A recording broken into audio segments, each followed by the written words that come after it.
ចូលស្រមៃមើលទៅមុខមួយឆ្នាំប្រសិនបើអ្នកល្អប្រសើរជាងមុន 1% ក្នុងមួយថ្ងៃតើអ្នកគិតថាជីវិតរបស់អ្នកនឹងផ្លាស់ប្ដូរប៉ុណ្ណាចម្លើយគឺគួរឲ្យភ្ញាក់ផ្អើលណាស់បើអ្នកល្អឡើង 1% រៀងរាល់ថ្ងៃរយៈពេល1ឆ្នាំអ្នកនឹងល្អឡើងជាង37ដងបើប្រៀបធៀបនឹងកន្លែងចាប់ផ្ដើមផ្ទុយទៅវិញបើអ្នកធ្លាក់ចុះត្រឹមតែ 1% ជារៀងរាល់ថ្ងៃជីវិតរបស់អ្នកនឹងធ្លាក់ចុះស្ទើរតែ0នៅចុងឆ្នាំនេះហើយគឺជាអានុភាពនៃអ្វីដែលហៅថា Atomic Habit ឬមានន័យថាទម្លាប់តូចៗដែលជាចំណុចស្នូលនៃសៀវភៅដ៏ល្បីមួយក្បាលដែលបានលក់ដាច់ជាង20លានក្បាលសរសេរឡើងដោយអ្នកជំនាញផ្នែកអភិវឌ្ឍខ្លួនឈ្មោះ James Clear សៀវភៅនេះមិនបានប្រាប់អ្នកឲ្យតាំងគោលដៅធំៗដោយសៀវភៅផ្សេងទៀតឡើយផ្ទុយទៅវិញ James Clear បង្រៀនអ្នកអំពីប្រព័ន្ធជាមធ្យោបាយងាយស្រួលនិងជាក់ស្ដែងក្នុងការបង្កើតទម្លាប់ល្អដោយមិនចាំបាច់ពឹងផ្អែកលើកម្លាំងចិត្តឬ willpower នោះឡើយនៅក្នុងវីដេអូនេះ Open Book Daily នឹងនាំអ្នកស្វែងយល់ពីមេរៀនស្នូលទាំងអស់ពីសៀវភៅ Atomic Habit ចាប់ពីច្បាប់ទាំង4នៃការផ្លាស់ប្ដូរឥរិយាបថរហូតដល់របៀបដែលអត្តសញ្ញាណ Identity របស់អ្នកកំណត់ជោគជ័យឬបរាជ័យរបស់អ្នកក្នុងរយៈពេលវែងប្រសិនបើអ្នកធ្លាប់ព្យាយាមផ្លាស់ប្ដូរខ្លួនឯងប៉ុន្តែតែងតែត្រឡប់ទៅរកទម្លាប់ចាស់វិញវីដេអូនេះគឺសម្រាប់អ្នកហើយសូមអង្គុយស្ដាប់ដោយស្ងប់ស្ងាត់បើកចិត្តទទួលយកហើយចាប់ផ្ដើមដំណើរផ្លាស់ប្ដូរជីវិតរបស់អ្នកជាមួយ Open Book Daily ជំពូកទី1អានុភាពនៃទម្លាប់តូចៗ The Surprising Power of Atomic Habit ចាប់ផ្ដើមដោយរឿងរ៉ាវពិតមួយដែល James Clear ផ្ទាល់ចូលចិត្តលើកឡើងបំផុតនៅឆ្នាំ2010ក្រុមជិះកង់ជាតិចក្រភពអង់គ្លេសដែលមានឈ្មោះថា British Cycling ស្ថិតក្នុងភាពអន់ថយខ្លាំងបំផុតអស់រយៈពេលជាង100ឆ្នាំក្រុមនេះស្ទើរតែមិនធ្លាប់ឈ្នះមេដាយមាសអូឡ িম্প ិកណាមួយឡើយក្រុមហ៊ុនផលិតកង់ធំៗនៅអឺរ៉ុបថែមទាំងបដិសេធមិនលក់កង់ឲ្យក្រុមនេះផង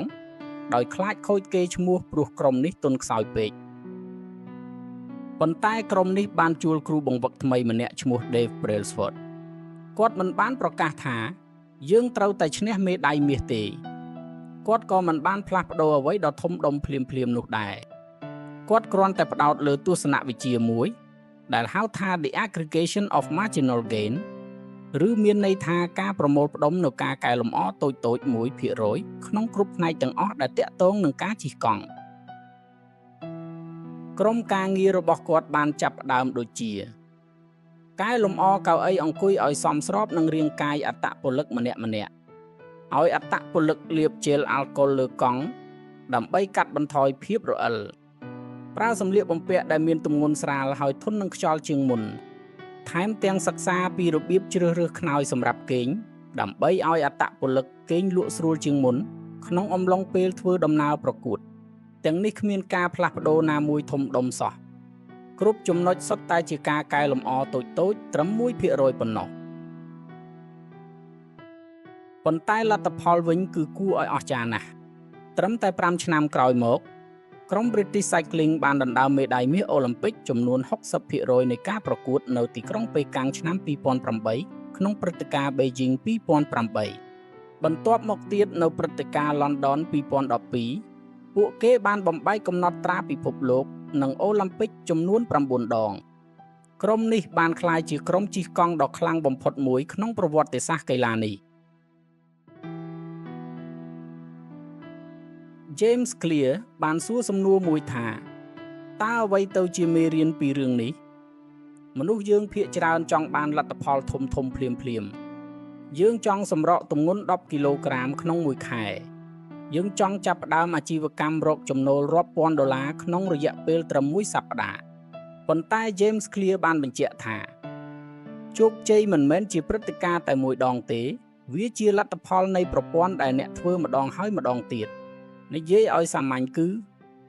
អ្នកមិនកើនឡើងទៅកម្រិតនៃគោលដៅរបស់អ្នកទេប៉ុន្តែអ្នកធ្លាក់ចុះទៅកម្រិតនៃប្រព័ន្ធរបស់អ្នកវិញ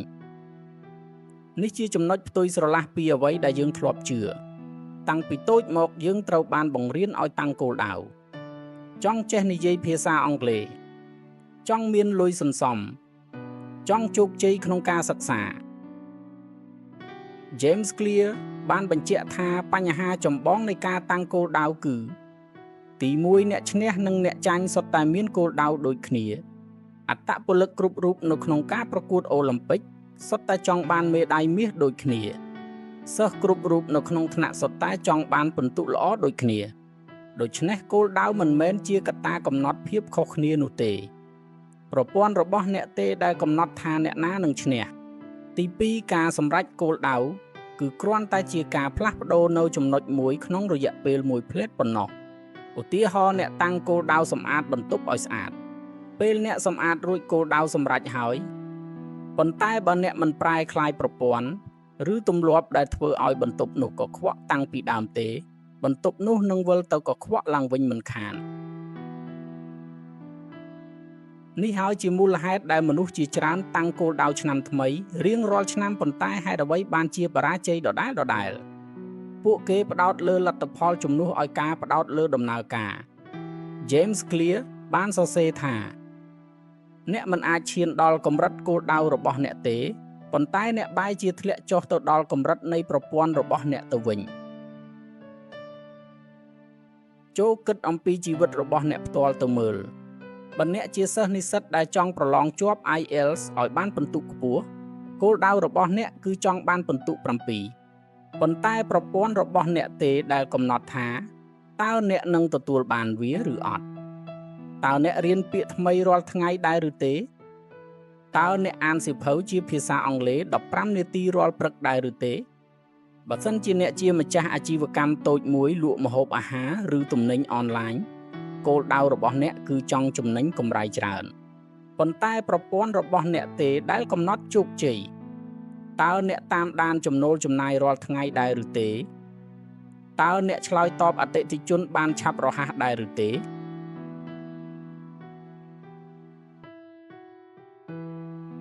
នេះមិនមែនមានន័យថាគោលដៅគ្មានប្រយោជន៍នោះទេ James Clear និយាយថាគោលដៅមានប្រយោជន៍ក្នុងការកំណត់ទិសដៅប៉ុន្តែប្រព័ន្ធទេដែលដឹកនាំអ្នកទៅដល់ទីនោះដូច្នេះហើយគំនិតស្នូលនៃសៀវភៅ Atomic Habit គឺជំនួសឲ្យការផ្ដោតលើគោលដៅធំៗដ៏គួរឲ្យភ័យខ្លាចសូមផ្ដោតលើការកែលម្អ 1% ជារៀងរាល់ថ្ងៃវិញព្រោះទម្លាប់តូចៗដែលហាក់ដូចជាមិនសូវសំខាន់នៅពេលនេះនឹងក្លាយជាកត្តាកំណត់ជីវិតរបស់អ្នកនៅថ្ងៃអនាគតដោយការកាច់ចង្កូតនាវាតែ 3.5 ដឺក្រេវាអាចនាំអ្នកទៅដល់ទីក្រុងខុសគ្នាទាំងស្រុងប្រសិនបើអ្នកធ្វើដំណើរផ្លូវឆ្ងាយនៅចំពោះបន្ទាប់យើងនឹងស្វែងយល់ពីច្បាប់ដ៏សំខាន់ទី1របស់ James Clear គឺធ្វើឲ្យវាច្បាស់លាស់ឬ make it obvious និងបច្ចេកទេស habit stacking ដ៏មានឥទ្ធិពលដែលអ្នកអាចយកទៅអនុវត្តភ្លាមៗបានជំពូកទី2ច្បាប់ទី1ធ្វើឲ្យវាច្បាស់លាស់ make it obvious មុននឹងចូលទៅដល់ច្បាប់ទី1សូមឲ្យខ្ញុំពន្យល់អំពីរចនាសម្ព័ន្ធជាមូលដ្ឋានដែល James Clear ប្រើសម្រាប់ពន្យល់ពីរបៀបដែលទម្លាប់ដំណើរការនៅក្នុងខួរក្បាលរបស់យើងហៅថា habit loop ឬមានន័យថារង្វិលជុំនៃទម្លាប់ដែលមាន4ដំណាក់កាលដំណាក់កាលទី1 Chew អ្វីមួយដែលធ្វើឲ្យខួរក្បាលអ្នកចាប់ផ្ដើមដំណើរការដំណាក់កាលទី2 Craving ការចង់ផ្លាស់ប្ដូរស្ថានភាពខាងក្នុងដំណាក់កាលទី3 Response សកម្មភាពពិតដែលអ្នកធ្វើដំណាក់កាលទី4 Reward រង្វាន់ដែលអ្នកទទួលបានដែលធ្វើឲ្យខួរក្បាលចង់ធ្វើវាម្ដងទៀតឧទាហរណ៍សាមញ្ញអ្នកឃើញទូរស័ព្ទលោតបញ្ចេញពន្លឺ Q ធ្វើឲ្យអ្នកចង់ដឹងថាមានអ្វីថ្មី Craving ធ្វើឲ្យអ្នកលើកទូរស័ព្ទឡើងមើល Facebook បន្ទាប់មក Response ធ្វើឲ្យអ្នកទទួលបានព័ត៌មានឬការចុច like ថ្មីៗ Reward ធ្វើឲ្យអ្នកមានអារម្មណ៍ល្អរង្វិលជុំនេះកើតឡើងរាប់រយដងក្នុងមួយថ្ងៃដោយអ្នកមិនដឹងខ្លួន James Clear បាននាំយក4ដំណាក់កាលនេះមកបង្កើតជាច្បាប់ទាំង4នៃការផ្លាស់ប្ដូរឥរិយាបថច្បាប់ទី1 Q មានន័យថាធ្វើឲ្យវាច្បាស់លាស់ច្បាប់ទី2 Craving មានន័យថាធ្វើឲ្យវាទាក់ទាញច្បាប់ទី3 Response មានន័យថាធ្វើឲ្យវាងាយស្រួលច្បាប់ទី4 reward មានន័យថាធ្វើឲ្យវាពេញចិត្តពេលនេះយើងនឹងផ្ដោតលើច្បាប់ទី1ជាមុនសិនហេតុអ្វីអ្នកមិនដឹងខ្លួនអំពីទម្លាប់អាក្រក់របស់ខ្លួនឯងបញ្ហាចម្បងមួយដែលធ្វើឲ្យមនុស្សពិបាកផ្លាស់ប្ដូរទម្លាប់គឺពួកគេមិនដឹងខ្លួនថាកំពុងធ្វើអ្វីទម្លាប់ភាគច្រើនរបស់យើងคล้ายជាស្វ័យប្រវត្តិដោយគ្មានការគិតពិចារណាទាល់តែសោះ James Clear បានស្នើវិធីមួយហៅថា Habit Scorecard គឺការសរសេរបញ្ជីទម្លាប់ប្រចាំថ្ងៃរបស់អ្នកទាំងអស់ចាប់ពីពេលភ្ញាក់ពីគេងរហូតដល់ចូលគេងវិញហើយកំណត់សញ្ញាថាបើទម្លាប់នីមួយៗល្អកំណត់សញ្ញាបូកបើអាក្រក់កំណត់សញ្ញាដកបើអព្យាក្រឹតកំណត់សញ្ញាស្មើឧទាហរណ៍ភ្ញាក់ពីគេងមើលទូរស័ព្ទភ្លាមសញ្ញាដកផឹកទឹកមួយកែវសញ្ញាបូកមិនហូបអាហារពេលព្រឹកសញ្ញាស្មើជក់បារីនៅចន្លោះការងារសញ្ញាដកអានសៀវភៅមុនចូលគេងសញ្ញាបូកនៅពេលអ្នកសរសេរវារៀបរាប់ចេញមកអ្នកនឹងភ្ញាក់ផ្អើលចំពោះចំនួនទម្លាប់ដែលអ្នកមិនធ្លាប់ដឹងខ្លួន James Clear បានថ្លែងថាការផ្លាស់ប្ដូរដែលងាយស្រួលបំផុតដើម្បីធ្វើគឺការធ្វើឲ្យអ្វីដែលមើលមិនឃើញคล้ายជាមើលឃើញនឹងភ្នែកមួយក្នុងចំណោមឧបករណ៍ដ៏មានប្រសិទ្ធភាពបំផុតដែល James Clear ណែនាំដើម្បីធ្វើឲ្យទម្លាប់ថ្មីមានភាពច្បាស់លាស់គឺរូបមន្តហៅថា implementation intention រូបមន្តនេះសាមញ្ញណាស់ត្រូវកត់ត្រាកំណត់ខ្លួនឯងថាខ្ញុំនឹងធ្វើសកម្មភាពនៅម៉ោងប៉ុន្មានហើយនៅទីកន្លែងណាការសិក្សានៅសាកលវិទ្យាល័យមួយបានតេស្តជាមួយក្រុមមនុស្ស2ក្រុមដែលចង់ធ្វើលំហាត់ប្រាណក្រុមទី1គ្រាន់តែត្រូវបានប្រាប់ថាចូលធ្វើលំហាត់ប្រាណចំណែកក្រុមទី2ត្រូវបានស្នើឲ្យសរសេរផែនការជាក់ស្ដែងតាមរូបមន្តខាងលើដូចជាខ្ញុំនឹងហាត់ប្រាណម៉ោង7ព្រឹកនៅឧទ្យានក្បែរផ្ទះលទ្ធផលគឺក្រុមទី1មានតែ 35% ប៉ុណ្ណោះដែលបានហាត់ប្រាណជាទៀងទាត់ចំណែកក្រុមទី2មានដល់ទៅ 91% ដែលបានហាត់ប្រាណជាទៀងទាត់ភាពខុសគ្នាធំបែបនេះកើតចេញពីការសរសេរផែនការច្បាស់លាស់មួយប៉ុណ្ណោះនេះបង្ហាញថាភាគច្រើនពេលដែលយើងបរាជ័យក្នុងការធ្វើទម្លាប់ថ្មីមិនមែនដោយសារយើងខ្វះការបដិញ្ញាចិត្តទេប៉ុន្តែគឺដោយសារយើងខ្វះភាពច្បាស់លាស់ថាតើត្រូវធ្វើវានៅពេលណានិងទីណាឲ្យប្រកបប៉ុណ្ណោះបច្ចេកទេសមួយទៀតដែល James Clear ណែនាំយ៉ាងខ្លាំងគឺ habit stacking ការភ្ជាប់ទម្លាប់ថ្មីទៅនឹងទម្លាប់ចាស់ដែលអ្នកធ្លាប់ធ្វើរួចរាល់ជាប្រចាំស្រាប់រូបមន្តមានដូចជាការធ្វើសកម្មភាពទម្លាប់ថ្មីបន្ទាប់ពីធ្វើសកម្មភាពទម្លាប់បច្ចុប្បន្នឧទាហរណ៍ក្នុងជីវិតប្រចាំថ្ងៃរបស់យើងបន្ទាប់ពីខ្ញុំដុសធ្មេញពេលព្រឹករួចខ្ញុំនឹងអានសៀវភៅមួយទំព័របន្ទាប់ពីខ្ញុំញ៉ាំកាហ្វេពេលព្រឹករួចខ្ញុំនឹងសរសេរគោលដៅសំខាន់3ចំណុចសម្រាប់ថ្ងៃនោះបន្ទាប់ពីមុនចូលគេងនៅលើគ្រែខ្ញុំនឹងសរសេរកំណត់ហេតុថ្លែងអំណរគុណសកម្មភាពទាំង3ចំណុចនោះដោយសារខួរក្បាលរបស់យើងចូលចិត្តភ្ជាប់ព្រឹត្តិការណ៍ជាមួយគ្នាការភ្ជាប់ទម្លាប់ថ្មីទៅនឹងទម្លាប់ចាស់ដែលរឹងមាំស្រាប់បែបនេះធ្វើឲ្យទម្លាប់ថ្មីមានឱកាសកកើតឡើងច្រើនជាងមុនព្រោះទម្លាប់ចាស់របស់យើងបានក្លាយជាសញ្ញាជំរុញសម្រាប់ទម្លាប់ថ្មីទៅហើយ James Clear បានបញ្ជាក់ចំណុចមួយដ៏សំខាន់ថា Environment is the invisible hand that shapes human behavior មានន័យជាខេមរៈភាសាថាបរិយាកាសគឺជាដៃដែលមើលមិនឃើញវាតែងតែកំណត់រូបរាងរបស់អាកប្បកិរិយារបស់មនុស្សយើងតែងតែគិតថាខ្លួនឯងខ្សោយកម្លាំងចិត្តឬ will power ប៉ុន្តែការពិតភាគច្រើន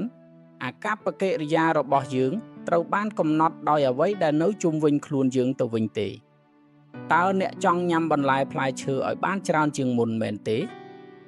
សូមដាក់ផ្លែឈើនៅលើតុចំកន្លែងដែលងាយនឹងមើលឃើញជំនួសឲ្យការលាក់វានៅជ្រៅក្នុងទូទឹកកកតើអ្នកចង់អានសៀវភៅឲ្យបានច្រើនជាងមុនមែនទេសូមដាក់សៀវភៅនៅលើខ្នើយឬលើតុកសិក្សាជំនួសឲ្យការទុកវានៅក្នុងទូ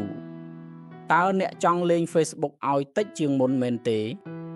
ប្ដូរទីតាំងកម្មវិធីឬ app Facebook ចេញពីអេក្រង់ដំបូងឬដាក់ទូរស័ព្ទឲ្យនៅឆ្ងាយពីខ្លួនពេលកំពុងធ្វើការនេះហើយជាគំនិតស្នូលនៃច្បាប់ទី1គឺធ្វើឲ្យវាច្បាស់លាស់ម មិនមែនគ្រាន់តែមានន័យថាគិតឲ្យច្បាស់ប៉ុណ្ណោះទេប៉ុន្តែថែមទាំងមានន័យថារៀបចំបរិយាកាសជុំវិញខ្លួនឲ្យសញ្ញាជំរុញនៃទម្លាប់ល្អលេចធ្លោជាងគេហើយលាក់សញ្ញាជំរុញនៃទម្លាប់អាក្រក់ឲ្យឆ្ងាយបាត់ពីភ្នែករបស់យើងនៅជំពូកបន្ទាប់យើងនឹងចូលទៅដល់ច្បាប់ទី2ធ្វើឲ្យវាទាក់ទាញឬ make it attractive ជាកន្លែងដែល James Clear បង្ហាញពីរបៀបប្រើប្រាស់សារធាតុ dopamine និងបច្ចេកទេស temptation bundling ដើម្បីធ្វើឲ្យខួរក្បាលចង់ធ្វើទម្លាប់ល្អៗដោយស្វ័យប្រវត្តិជំពូកទី3ច្បាប់ទី2ធ្វើឲ្យវាទាក់ទាញឬ make it attractive ហេតុអ្វីបានជាយើងលើកទូរស័ព្ទឡើងមើលដដែលទោះបីដឹងហើយថាវាពុំបានផ្ដល់ប្រយោជន៍អ្វីច្រើនក៏ដោយចម្លើយស្ថិតនៅត្រង់សារធាតុគីមីមួយក្នុងខួរក្បាលដែលហៅថាសារធាតុ dopamine James Clear បានពន្យល់ថា dopamine មិនមែនកើនឡើងតែពេលយើងទទួលរង្វាន់ប៉ុណ្ណោះទេប៉ុន្តែវាបានកើនឡើងចាប់តាំងពីពេលដែលយើងរំពឹងថានឹងទទួលបានរង្វាន់ទៅទៀតនេះហើយជាមូលហេតុដែលការរងចាំការចុច like ថ្មីនៅលើ Facebook ឬការចាំមើលថាតើមាន comment ជជែកថ្មីចូលមកដែរឬទេវាអាចធ្វើឲ្យយើងមានអារម្មណ៍ញៀនខ្លាំងជាងការទទួលបានរង្វាន់ផ្ទាល់ទៅទៀតតែ James Clear បានសរសេរថាមិនមែនជាការទទួលបានរង្វាន់ដែលធ្វើឲ្យយើងសកម្មនោះទេប៉ុន្តែវាជាការចង់បានវាទៅវិញទេដែលជំរុញយើងនេះមានន័យថាប្រសិនបើអ្នកចង់ឲ្យទម្លាប់ថ្មីកើតឡើងញឹកញាប់ជាងមុនអ្នកត្រូវតែធ្វើឲ្យវាមានភាពទាក់ទាញចំពោះខួរក្បាលរបស់អ្នកJames Clear បានស្នើវិធីសាស្ត្រមួយហៅថា temptation bundling គឺការភ្ជាប់សកម្មភាពដែលអ្នកត្រូវតែធ្វើជាមួយសកម្មភាពដែលអ្នកចង់ធ្វើឧទាហរណ៍ពេលកំពុងហាត់ប្រាណនៅក្នុងបន្ទប់ហាត់ប្រាណទើបខ្ញុំអនុញ្ញាតឲ្យខ្លួនឯងស្ដាប់ podcast ដែលខ្ញុំចូលចិត្តពេលកំពុងលាងចានទើបខ្ញុំស្ដាប់បទចម្រៀងដែលខ្ញុំចូលចិត្តនៅលើ YouTube ពេលធ្វើកិច្ចការងារផ្ទះរួចរាល់ទើបខ្ញុំឆាតលេងជាមួយមិត្តភក្តិនេះគឺជាការបញ្ចូលចំណង់ចង់បានឬ craving ឲ្យចូលទៅក្នុងសកម្មភាពរបស់ទម្លាប់ដែលពិបាកចាប់ផ្ដើមខួរក្បាលរបស់អ្នកនឹងចាប់ផ្ដើមភ្ជាប់អារម្មណ៍ល្អជាមួយនឹងទម្លាប់ដ៏ពិបាកនោះបានយ៉ាងងាយJames Clear បានលើកឡើងចំណុចមួយដ៏សំខាន់ថាមនុស្សយើងមានទំនោរចង់ធ្វើតាមអ្វីដែលមនុស្សជុំវិញខ្លួនកំពុងធ្វើគាត់បានសរសេរថាយើងចម្លងទម្លាប់ពីមនុស្ស3ប្រភេទគឺអ្នកជិតខាងក្រុមមនុស្សភាគច្រើននិងអ្នកមានអំណាចនេះមានន័យថាប្រសិនបើអ្នកចង់បង្កើតទម្លាប់ល្អថ្មីមួយវិធីសាស្ត្រដ៏មានប្រសិទ្ធភាពបំផុតគឺការចូលទៅក្នុងក្រុមឬសហគមន៍ដែលមានទម្លាប់នោះឧទាហរណ៍ប្រសិនបើអ្នកចង់ចាប់ផ្ដើមរត់ប្រណាំងសូមចូលរួមជាមួយក្រុមរត់ប្រណាំងក្នុងសហគមន៍ជំនួសឲ្យការរត់តែម្នាក់ឯងប្រសិនបើអ្នកចង់ចេះសន្សំប្រាក់គួររាប់អានមិត្តភ័ក្តិដែលមានទម្លាប់សន្សំប្រាក់ល្អជំនួសឲ្យការរស់នៅក្នុងបរិយាកាសដែលចាយវាយហួសកម្រិតនៅក្នុងសង្គមកម្ពុជាយើងតែងតែឮពាក្យស្លោកថានៅជិតម្សៅនឹងប្រឡាក់ម្សៅនៅជិតធ្យូងនឹងប្រឡាក់ធ្យូង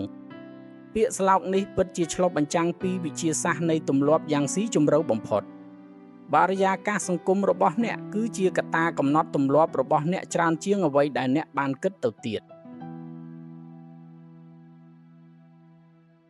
មួយក្នុងចំណោមគំនិតដ៏មានឥទ្ធិពលបំផុតរបស់ James Clear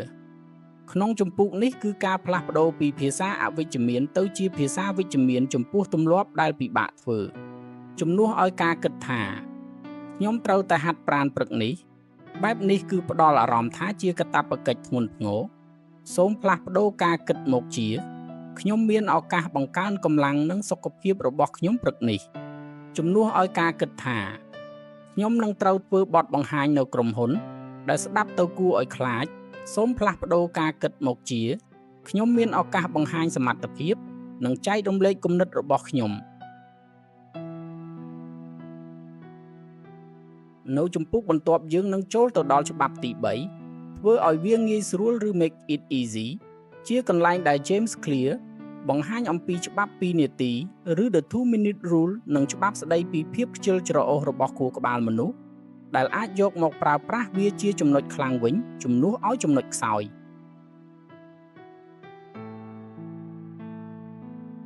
ចំពោះទី4ច្បាប់ទី3ធ្វើឲ្យវាងាយស្រួលឬ make it easy លោក James Clear បានសរសេរប្រយោគមួយដ៏ស៊ីជម្រៅថា Human behavior follows the law of least effort ឬអាកប្បកិរិយារបស់មនុស្សតែងតែដើរតាមផ្លូវដែលប្រើកម្លាំងតិចបំផុតនិយាយឲ្យសាមញ្ញគឺខួរក្បាលរបស់យើងចូលចិត្តសន្សំថាមពលដូច្នេះចំណុចសំខាន់នៃច្បាប់ទី3គឺការកាត់បន្ថយភាពស្មុគស្មាញឬកម្លាំងតស៊ូនៃទម្លាប់ល្អនិងការបង្កើនភាពស្មុគស្មាញឲ្យទៅទម្លាប់អាក្រក់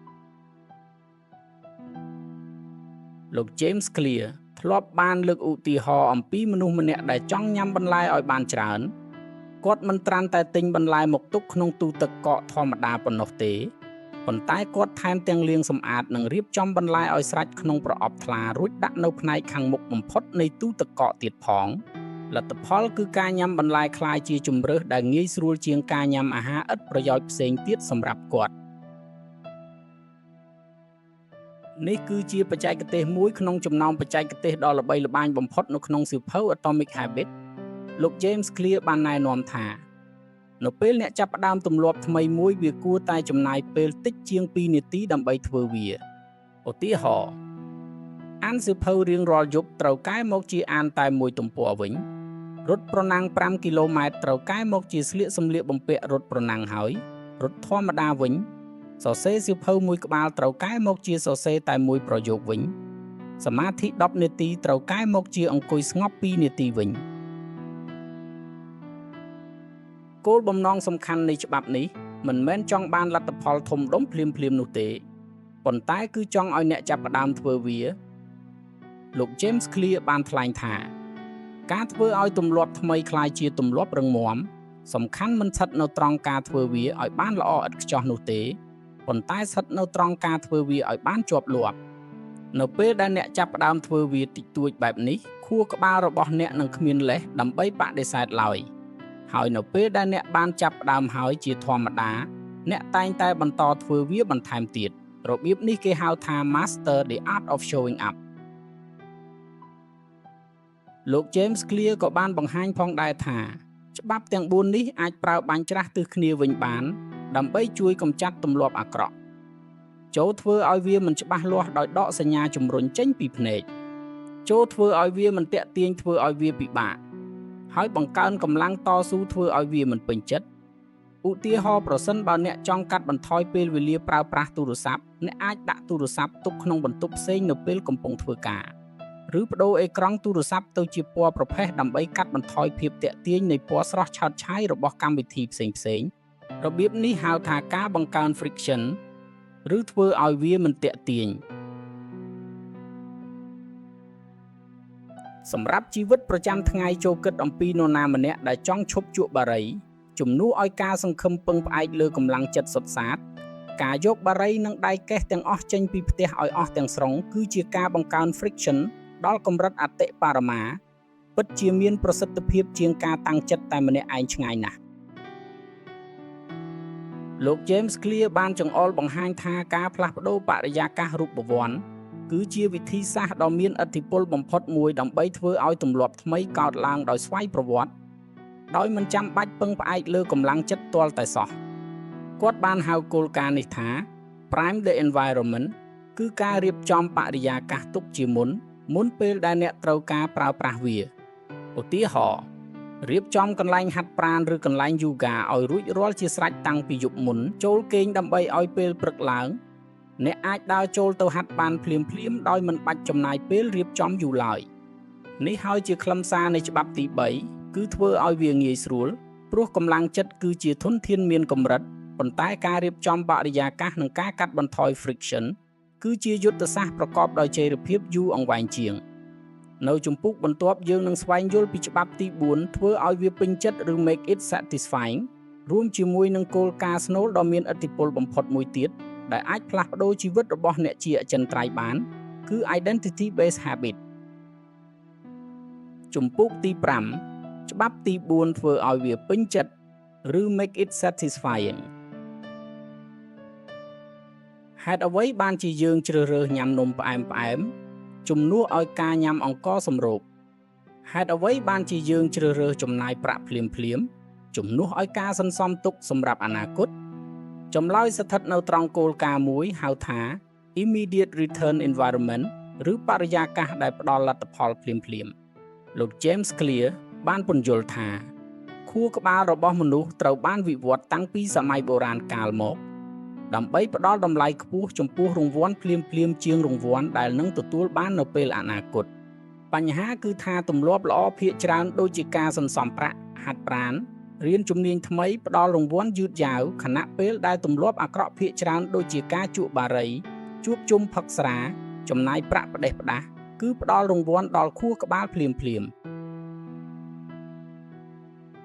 លោក James Clear បានសរសេរថាអ្វីដែលផ្ដល់រង្វាន់ភ្លាមៗត្រូវបានធ្វើឡើងម្ដងហើយម្ដងទៀតអ្វីដែលផ្ដល់ការដាក់ទណ្ឌកម្មភ្លាមៗត្រូវបានខួរក្បាលបញ្ជាឲ្យជៀសវាងដូច្នេះដើម្បីឲ្យទម្លាប់ល្អកើតឡើងជានិច្ចយើងត្រូវបន្ថែមរង្វាន់ភ្លាមៗតូចមួយចូលទៅក្នុងទម្លាប់នោះវិធីសាស្ត្រសាមញ្ញបំផុតមួយដែលលោក James Clear ណែនាំគឺការតាមដានទម្លាប់ habit tracking ដូចជាការគូសចំណាំក្នុងប្រតិទិនជារៀងរាល់ថ្ងៃនៅពេលដែលអ្នកបានបំពេញទម្លាប់ល្អវាផ្ដល់ផលប្រយោជន៍3យ៉ាងគឺទី1វាធ្វើឲ្យទម្លាប់មានភាពច្បាស់លាស់ព្រោះអ្នកបានឃើញវាជារៀងរាល់ថ្ងៃទី2វាមានភាពទាក់ទាញដោយសារតែការឃើញកម្រិតវឌ្ឍនភាពរីកចម្រើនទី3វាផ្ដល់នូវភាពពេញចិត្តភ្លាមព្រោះអ្នកមានអារម្មណ៍ថាសម្រេចបានកិច្ចការតូចមួយរៀងរាល់ថ្ងៃលោក James Clear ក៏បានព្រមានផងដែរថាកុំបំបែកខ្សែសង្វាក់នៃថ្ងៃដែលអ្នកបានធ្វើជាប់គ្នាគាត់បាននិយាយថាកុំខកខាន2ដងជាប់គ្នាព្រោះការខកខានម្ដងគឺជារឿងធម្មតាប៉ុន្តែការខកខាន2ដងជាប់គ្នាគឺជាការចាប់ផ្ដើមនៃទម្លាប់អាក្រក់ថ្មីមួយគឺទម្លាប់បោះបង់ឈប់ធ្វើឥឡូវនេះយើងបានយល់ដឹងពីច្បាប់ទាំង4ដែលអាចជួយបង្កើតទម្លាប់ថ្មីបានហើយប៉ុន្តែលោក James Clear បាននិយាយថាមានចំណុចមួយកាន់តែស៊ីជម្រៅជាងបច្ចេកទេសទាំងអស់នេះទៅទៀតដែលជាមូលដ្ឋានគ្រឹះពិតប្រាកដនៃការផ្លាស់ប្ដូរអចិន្ត្រៃយ៍នោះគឺ identity ឬអត្តសញ្ញាណរបស់អ្នកលោក James Clear បានបែងចែកការផ្លាស់ប្ដូរអាកប្បកិរិយាជា3ស្រទាប់ទី1លទ្ធផលឬ outcome ជាអ្វីដែលអ្នកទទួលបានដូចជាការចុះទម្ងន់ការបោះពុម្ពសៀវភៅឬការឈ្នះការប្រកួតទី2ដំណើរការឬ process ជាអ្វីដែលអ្នកកំពុងធ្វើដូចជាទម្លាប់និងប្រព័ន្ធរបស់អ្នកទី3អត្តសញ្ញាណឬ identity ជាអ្វីដែលអ្នកជឿជាក់ថាខ្លួនឯងគឺជាអ្នកណាមនុស្សភាគច្រើនចាប់ផ្ដើមផ្លាស់ប្ដូរដោយផ្ដោតលើលទ្ធផលជាមុនសិនខ្ញុំចង់ចុះទម្ងន់ឬខ្ញុំចង់មានលុយប៉ុន្តែលោក James Clear បានណែនាំថាការផ្លាស់ប្ដូរដ៏មានប្រសិទ្ធភាពបំផុតតែងតែកើតចេញពីការផ្លាស់ប្ដូរអត្តសញ្ញាណឬ identity គាត់បានលើកឧទាហរណ៍មនុស្ស2នាក់ដែលទាំងពីរនាក់កំពុងព្យាយាមឈប់ជក់បារីអ្នកទី1និយាយថាអត់ទេអរគុណខ្ញុំកំពុងព្យាយាមឈប់ជក់នេះបង្ហាញថាគាត់នៅតែជឿជាក់ថាខ្លួនឯងគឺជាអ្នកជក់បារីដែលគ្រាន់តែខិតខំទប់ចិត្តប៉ុណ្ណោះអ្នកទី2និយាយថាអត់ទេអរគុណខ្ញុំមិនមែនជាអ្នកជក់បារីទេនេះគឺជាការប្រកាសអត្តសញ្ញាណថ្មីថាខ្លួនឯងលែងពាក់ព័ន្ធនឹងការជក់បារីទៀតហើយភាពខុសគ្នាបែបនេះស្ដាប់ទៅហាក់ដូចជាតូចតាចណាស់ប៉ុន្តែវាគឺជាភាពខុសគ្នាដ៏ធំបំផុតលោក James Clear បានសរសេរថាគោលដៅរបស់អ្នកមិនមែនគ្រាន់តែការអានសៀវភៅមួយក្បាលនោះទេប៉ុន្តែគោលដៅគឺការក្លាយជាមនុស្សដែលចូលចិត្តអានសៀវភៅគោលដៅរបស់អ្នកមិនមែនគឺការរត់ម៉ារ៉ាតុងនោះទេប៉ុន្តែគោលដៅគឺការក្លាយជាអ្នករត់ប្រណាំងនេះគឺជាមេរៀនដ៏ជ្រាលជ្រៅបំផុតមួយសម្រាប់យើងគ្រប់គ្នាជំនួសឲ្យការនិយាយថាខ្ញុំកំពុងព្យាយាមសន្សំប្រាក់សូមប្រកាសថាខ្ញុំជាមនុស្សម្នាក់ដែលចេះគ្រប់គ្រងលុយកាក់យ៉ាងឆ្លាតវៃជំនួសឲ្យការនិយាយថាខ្ញុំកំពុងព្យាយាមរៀនភាសាអង់គ្លេសសូមប្រកាសថាខ្ញុំជាមនុស្សម្នាក់ដែលរៀនសូត្រភាសាថ្មីគ្រប់ពេលវេលារាល់ពេលដែលអ្នកធ្វើទម្លាប់ល្អណាមួយវាគឺជាការបោះឆ្នោតមួយសម្រាប់អត្តសញ្ញាណថ្មីរបស់អ្នកលោក James Clear បាននិយាយថារាល់សកម្មភាពរបស់អ្នកគឺជាការបោះឆ្នោតមួយជ្រើសរើសប្រភេទមនុស្សដែលអ្នកចង់ក្លាយទៅជាអ្នកមិនចាំបាច់មានភាពល្អឥតខ្ចោះនោះទេ ប៉ុន្តែអ្នកគ្រាន់តែត្រូវការសម្លេងភាគច្រើននៃការបោះឆ្នោតតែប៉ុណ្ណោះការបំពេញទម្លាប់ម្ដងម្កាលមិនបានធ្វើឲ្យអ្នកបាត់បង់អត្តសញ្ញាណនោះឡើយដរាបណាភាគច្រើននៃការសម្រេចចិត្តរបស់អ្នកស្របទៅតាមអត្តសញ្ញាណដែលអ្នកចង់ក្លាយទៅជានេះហើយគឺជាខ្លឹមសារពិតប្រាកដនៃសៀវភៅ Atomic Habits វាមិនមែនគ្រាន់តែជាបញ្ជីបច្ចេកទេសធម្មតានោះទេប៉ុន្តែវាគឺជាការអញ្ជើញឲ្យអ្នកសួរខ្លួនឯងថាតើខ្ញុំចង់ក្លាយជាមនុស្សបែបណារួចហើយចាប់ផ្ដើមធ្វើសកម្មភាពតូចៗជារៀងរាល់ថ្ងៃដែលឆ្លុះបញ្ចាំងពីអត្តសញ្ញាណនោះយើងវិលត្រឡប់ទៅរកសំណួរដែលបានលើកឡើងនៅដើមវីដេអូនេះម្ដងទៀតប្រសិនបើអ្នកល្អប្រសើរជាងមុន 1% ជារៀងរាល់ថ្ងៃតើជីវិតរបស់អ្នកនឹងផ្លាស់ប្ដូរប៉ុណ្ណាឥឡូវនេះអ្នកបានដឹងចម្លើយហើយវាមិនមែនស្ថិតនៅលើទេពកោសល្យឬសំណាងនោះទេប៉ុន្តែវាស្ថិតនៅលើប្រព័ន្ធដែលអ្នកបង្កើតនិងអត្តសញ្ញាណដែលអ្នកជ្រើសរើសហើយជឿជាក់យើងខ្ញុំសូមធ្វើការសរុបមេរៀនសំខាន់ៗទាំងអស់ពីសៀវភៅ Atomic Habits មាន5ចំណុចដូចខាងក្រោមចំណុចទី1ផ្ដោតលើប្រព័ន្ធមិនមែនគោលដៅមនុស្សភាគច្រើនមិនកើនឡើងទៅដល់កម្រិតគោលដៅរបស់គេទេប៉ុន្តែបែរធ្លាក់ចុះទៅដល់កម្រិតនៃប្រព័ន្ធរបស់គេទៅវិញចូលកសាងទម្លាប់ល្អជំនួសឲ្យការគ្រាន់តែសរសេរបញ្ជីគោលដៅចំណុចទី2ច្បាប់ទី1ធ្វើឲ្យវាច្បាស់លាស់ប្រើប្រាស់បច្ចេកទេស implementation intention និង habit stacking ដើម្បីធ្វើឲ្យសញ្ញាជំរុញមានភាពច្បាស់លាស់រួចរៀបចំបរិយាកាសឲ្យជួយគ្រប់គ្រងអ្នកចំណុចទី3ច្បាប់ទី2ធ្វើឲ្យវាទាក់ទាញប្រើប្រាស់បច្ចេកទេស temptation bundling និងចូលរួមក្នុងសហគមន៍ដែលមានទម្លាប់ល្អដែលអ្នកចង់ធ្វើព្រោះបរិយាកាសសង្គមគឺជាកត្តាកំណត់អាកប្បកិរិយារបស់អ្នកយ៉ាងខ្លាំងចំណុចទី4ច្បាប់ទី3ធ្វើឲ្យវាងាយស្រួលប្រើប្រាស់ច្បាប់2នាទីឬ 2-minute rule ដើម្បីចាប់ផ្ដើមធ្វើសកម្មភាពតូចៗកាត់បន្ថយភាពស្មុគស្មាញឬ friction សម្រាប់ទម្លាប់ល្អនិងបង្កើនភាពស្មុគស្មាញសម្រាប់ទម្លាប់អាក្រក់ចំណុចទី5ច្បាប់ទី4ធ្វើឲ្យវាពេញចិត្ត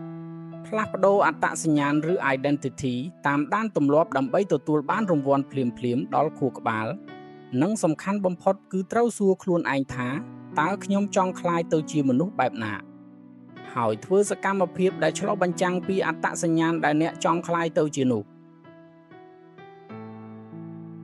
លោក James Clear បានបញ្ចប់សៀវភៅរបស់គាត់ដោយសារដ៏ស្រស់ស្អាតមួយថាការផ្លាស់ប្ដូរពិតប្រាកដមិនកើតឡើងក្នុងមួយយប់នោះទេថ្ងៃទី1ដែលអ្នកចាប់ផ្ដើមហាត់ប្រាណអ្នកនៅតែមានទម្ងន់ដដែលថ្ងៃទី1ដែលអ្នកចាប់ផ្ដើមសន្សំប្រាក់អ្នកនៅតែមានលុយតិចដដែលថ្ងៃទី1ដែលអ្នកចាប់ផ្ដើមរៀនអ្វីថ្មីអ្នកនៅតែមិនទាន់ចេះដដែលប៉ុន្តែចូលចាំថាដូចទឹកកកនៅសីតុណ្ហភាពដក2អង្សាសេវាមិនទាន់រលាយទេទាល់តែឡើងដល់0អង្សាសេទើបវាចាប់ផ្ដើមរលាយភ្លាមៗថាមពលដែលអ្នកបានវិនិយោគទុកពីមុនមិនបានបាត់បង់ទៅណាទេប៉ុន្តែវាគ្រាន់តែកំពុងតែស្តុកទុកប៉ុណ្ណោះដូច្នេះចាប់ពីថ្ងៃនេះតទៅកុំសួរខ្លួនឯងថាតើខ្ញុំចង់សម្រេចបានអ្វីខ្លះប៉ុន្តែសូមសួរថាតើខ្ញុំចង់ក្លាយជាមនុស្សបែបណាហើយជ្រើសរើសសកម្មភាពតូចមួយដែលអ្នកអាចធ្វើបានក្នុងរយៈពេលតិចជាង2នាទីដើម្បីចាប់ផ្ដើមអនុវត្តចាំទុកថាអ្នកមិនចាំបាច់មានភាពល្អឥតខ្ចោះនោះទេប៉ុន្តែអ្នកគ្រាន់តែត្រូវការភាពល្អជាងម្សិលមិញ 1% នោះគឺគ្រប់គ្រាន់ហើយសៀវភៅ Atomic Habits បានបង្រៀនយើងថាជីវិតដ៏អស្ចារ្យមិនត្រូវការការផ្លាស់ប្ដូរដ៏ធំដុំអ្វីនោះទេប៉ុន្តែវាត្រូវការត្រឹមតែសកម្មភាពតូចៗដែលធ្វើម្ដងហើយម្ដងទៀតរហូតទាល់តែប្រែក្លាយវាជាផ្នែកមួយនៃខ្លួនយើងប្រសិនបើវីដេអូនេះមានប្រយោជន៍ដល់អ្នកសូមចុច Subscribe Channel Open Book Daily ដើម្បីកុំឲ្យខកខានសៀវភៅអភិវឌ្ឍខ្លួនល្អៗផ្សេងទៀតដែលនឹងមកដល់ជារៀងរាល់សប្ដាហ៍សូមចុច Like វីដេអូនេះនិងសរសេរ Comment ប្រាប់ខ្ញុំថាតើទម្លាប់មួយណាដែលអ្នកនឹងត្រូវចាប់ផ្ដើមអនុវត្តភ្លាមៗបន្ទាប់ពីបានស្ដាប់វីដេអូនេះរួចសូមអរគុណយ៉ាងជ្រាលជ្រៅសម្រាប់ការចំណាយពេលស្ដាប់រហូតដល់ចប់សូមចាំថាការផ្លាស់ប្ដូរតូចតាចក្នុងថ្ងៃនេះនឹងនាំអ្នកទៅកាន់ជីវិតដ៏អស្ចារ្យនៅថ្ងៃអនាគតក្រុមការងារ Open Book Daily សូមអរគុណ ជួបគ្នានៅក្នុងសៀវភៅបន្ទាប់